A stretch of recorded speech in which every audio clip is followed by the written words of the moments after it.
And now, Chapter 4, Strange Adventure. Bess screamed with terror. George, with more presence of mind, groped along the wall until she found a light switch she had noticed earlier. In another moment, the room was bright again.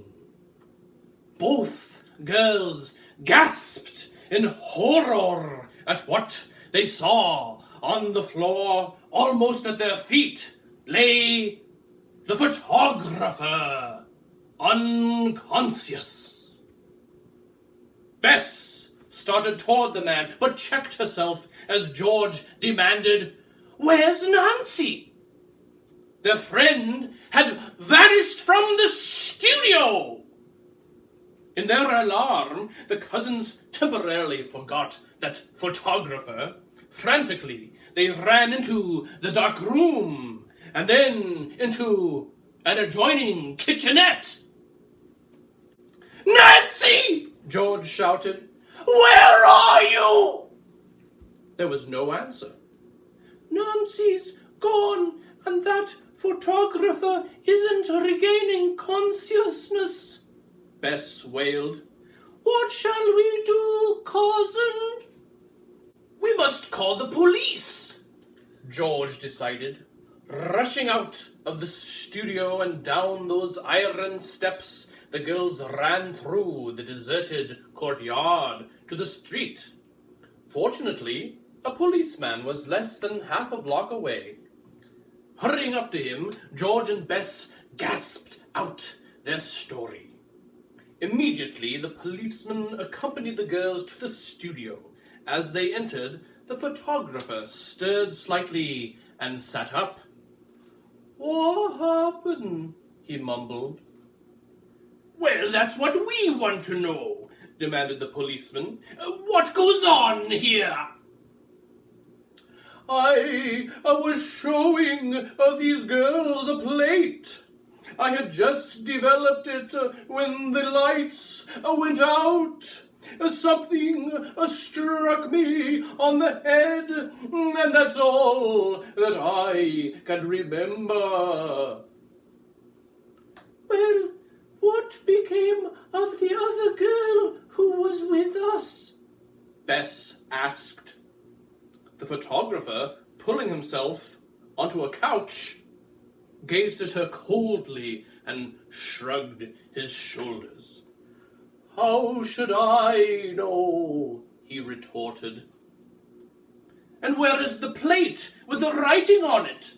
George suddenly demanded.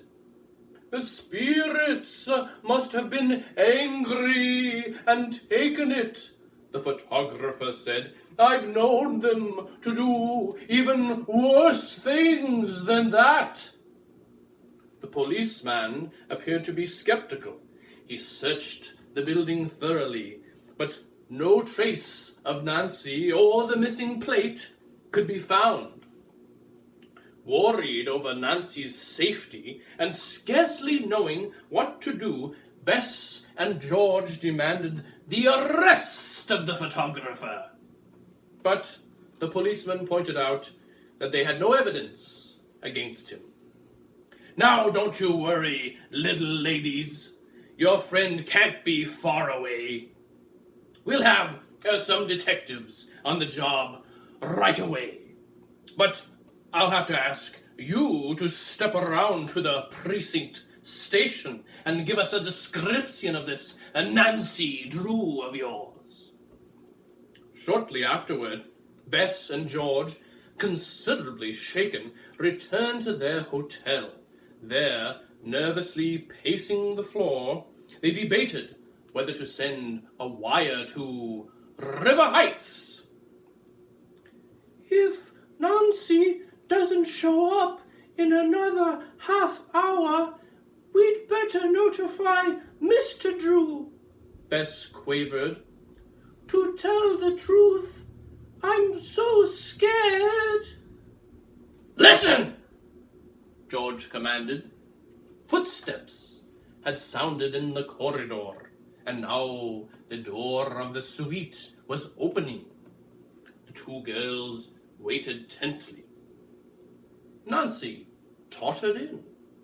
Her hair was disheveled, and her clothing was wrinkled, and it was even soiled. Wearily, she threw herself onto the bed.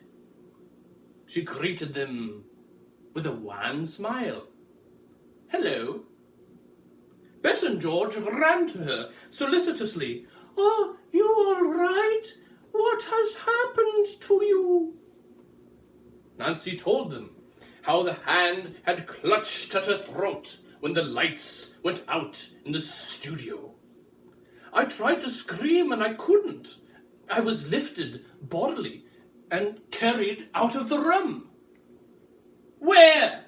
George asked. "Well, I couldn't see. A cold, wet cloth was clapped right over my face. I was taken to the basement of a vacant house not far away and left there, bound hand and foot." "Well, how did you get away?" George questioned. "Oh, it was easy. I kept working until I was able to wiggle out of the cords. Then I climbed through a window and I came straight here." "Well, did you get the number of the house?" asked George. "I think we should get a policeman and investigate." Nancy nodded. "We'll go to a police station as soon as I have a bath and change out of these soiled clothes." While Nancy was dressing, the girls discussed their recent experiences. George and Nancy were equally sure that the photographer had resorted to trickery in order to put that message on the photographic plate. "He could do it easily," George argued. Maybe he used a plate which already had been exposed to those printed words." "I believe there's more to it than that, George," Nancy told her. "I think the woman who spoke to us on the plane figures in it. I saw her at the studio," Nancy disclosed. "I'm convinced the photographer was part of a scheme and only pretended to be knocked unconscious. We must get that plate with a message on it." "Well, it's gone," said George. This news added to Nancy's suspicions about the whole adventure.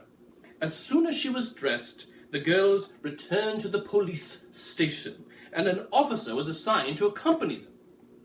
A careful search was made of the vacant building where Nancy had been imprisoned, but not a clue could be found. Even the cords which bound her wrists had disappeared. To their surprise, the policeman remarked soberly, "This isn't the first time queer things have happened in this section of the city." No additional information was gained by calling on the photographer, who maintained his complete innocence in the affair. Bess and George obtained their photographs, but the man insisted that the plate with the spirit writing had disappeared. When the girls were in their hotel suite once more, George remarked, "Queer about the warning message. Beware your client's request. Do you think it means Mrs. Putney's case?" "I'm sure it does. But," Nancy said with a determined smile, "now I'll work even harder to solve this mystery." "Nancy," said Bess, "is there anything else we can do down here in New Orleans? I feel we should go home and report it to your client, Mrs. Putney." "Maybe she's had another message," said George. "Do you suppose that she goes to seances?" Bess asked, "and then later has dreams that she's hearing her husband talk to her?" "It's possible," Nancy replied, "but it would be hard to get her to admit that." Bess and George were glad to leave New Orleans.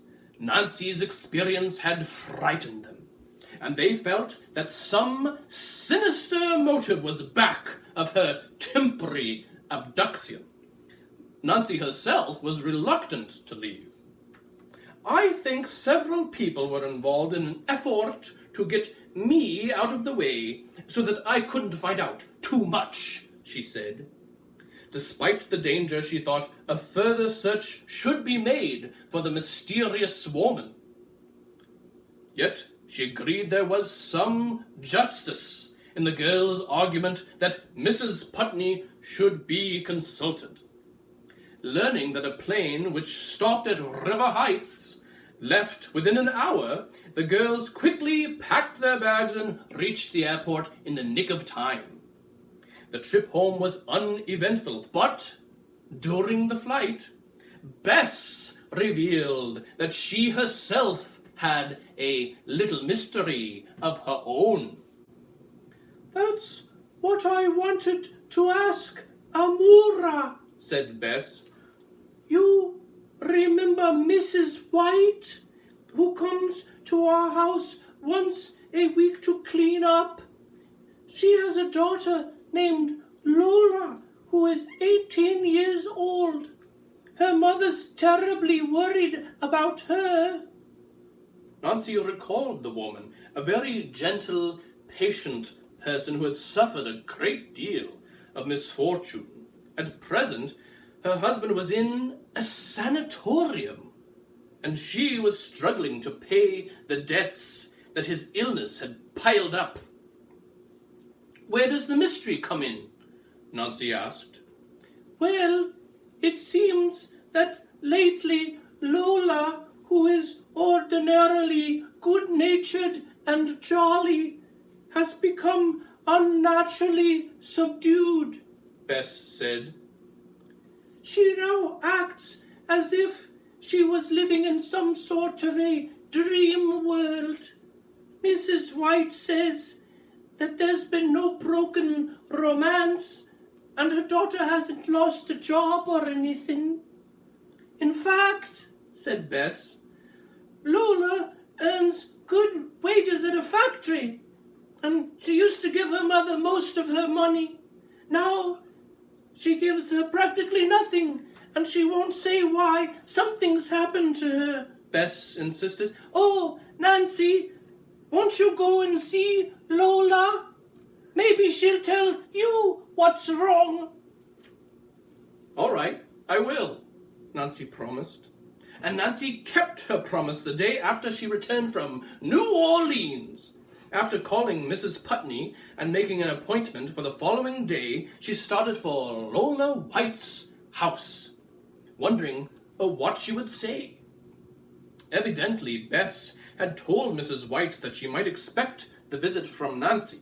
No sooner had Nancy rapped than the door was opened by Lola's mother. It was evident that she had been a-crying. Oh, Nancy, I'm so relieved that you've come," she said, her voice a-trembling. "Lola didn't go to work today. Ever since breakfast, she's acted like someone in a trance. Please see if you can do something for her." Tune in next time for Chapter 5, The Figure in White.